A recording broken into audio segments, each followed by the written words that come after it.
Hi,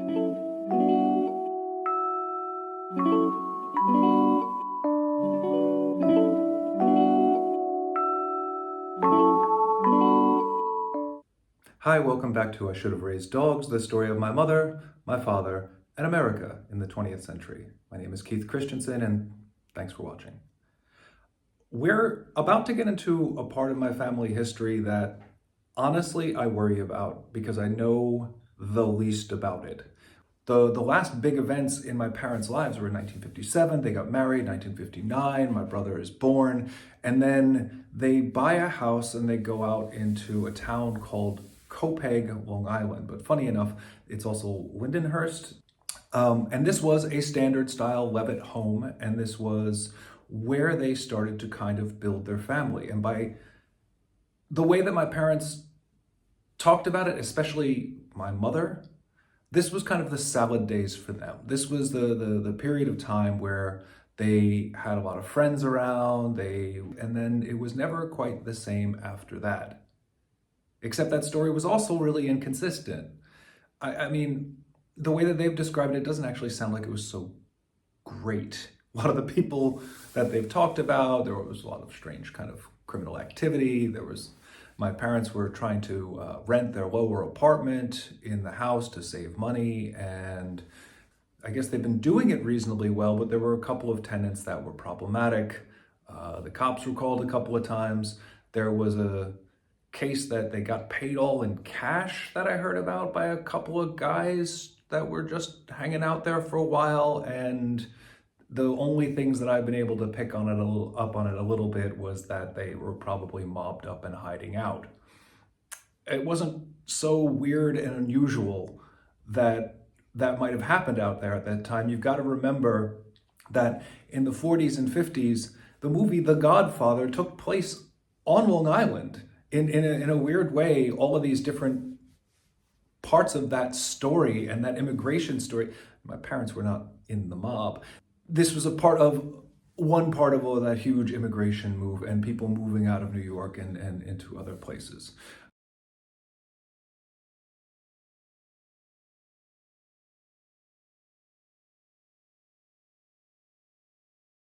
Getting into the early 60s, and there's a bunch more images, and for a long time we weren't really sure what had happened to all of the different pictures.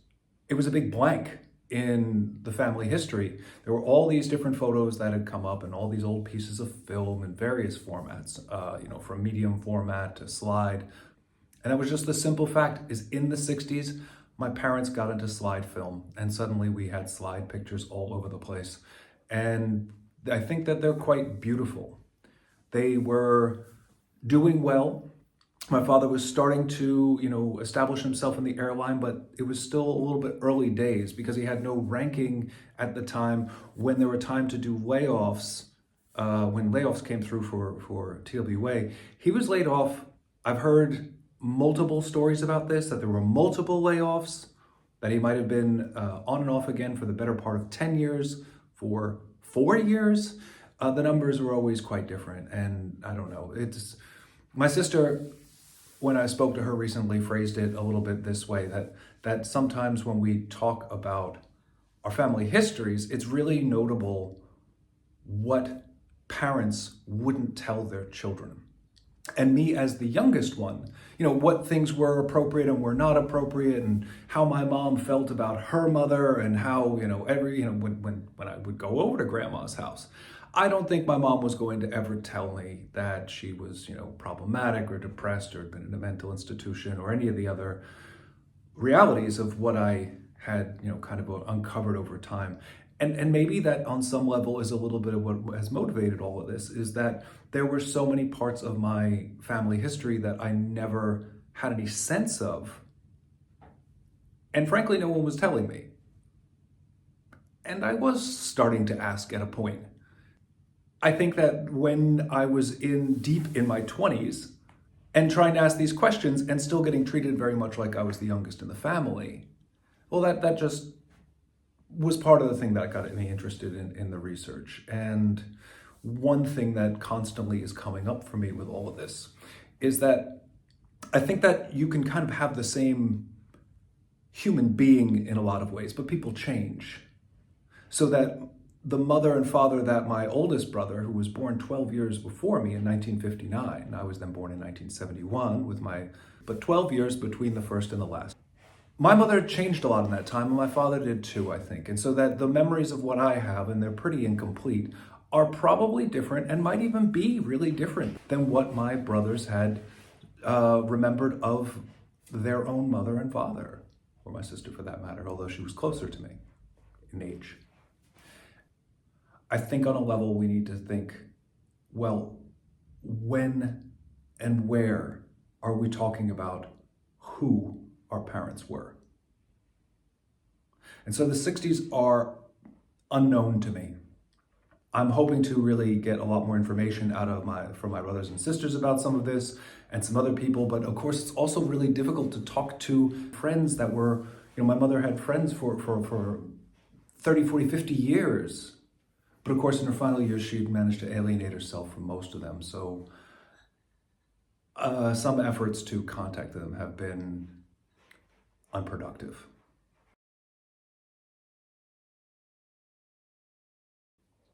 So around the same time, the family has kind of spread out across Long Island, with the exception of my Aunt Joanne, who had moved to upstate New York. And as you might recall, my Aunt Joanne married who then became my Uncle Ray, who I believe was actually engaged to my mother at a point.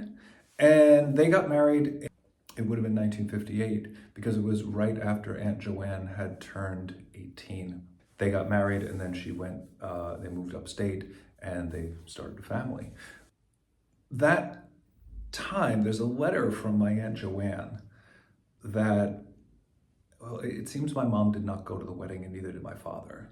And they sent along a nice gift of cash to my mother's sister. And so the note is a little bit about that, where she's kind of upset that they didn't come to the wedding, and she thanked them for the gift and a few other things, and for being really distant from her. My mother could hold a grudge. She learned it early, she practiced it regularly, and she mastered it. And her getting angry at her sister was nothing surprising, especially with that kind of, I don't know whatever time it was, but I mean, in the end too, my mom married my father. She didn't marry Ray. I mean, it's fair play, I think, although a little weird, I'll admit. In that family, we've got 5 kids altogether. And it is my Aunt Joanne, my Uncle Warren, my Uncle Ed, and my Aunt Maureen. And for the most part, I'm not going to be speaking about the living all that much, I just think it's the fairest way that I can edit. Pearl Hamp, Mom's mother, and Edward A. are actually staying still out in, I believe, Wanto at that time. And they're also in one of these Levitt-style houses. My other uncles moved both out to a town called Lindenhurst, which is really close. They basically all moved out to within 1 or 2 miles of each other, farther out into Suffolk County, Long Island, which at that time was getting pretty far out there. Even as the suburbs were massively expanding, that section of Long Island was really sparse. It was near a town called Babylon, which becomes important later in my life, and I grew up east of Babylon. But that's in the 1970s. So in the 1960s, the rest of the family has moved out. They've all bought homes. They're doing well. Everyone in the family, all the males in the family, had all served in the military. Everyone, really. So from Ray to both my uncles to my father. And so therefore they were eligible for some of the GI Bills. And again, these were cautious people. I remember my father tended to be very, very careful about money overall. They did a lot of their parties at home. I have some pictures. And they, again, seemed to have a lot of other people in the area that they knew in the neighborhood. And it was really kind of a connected community, at least more than it was in the town that I grew up in.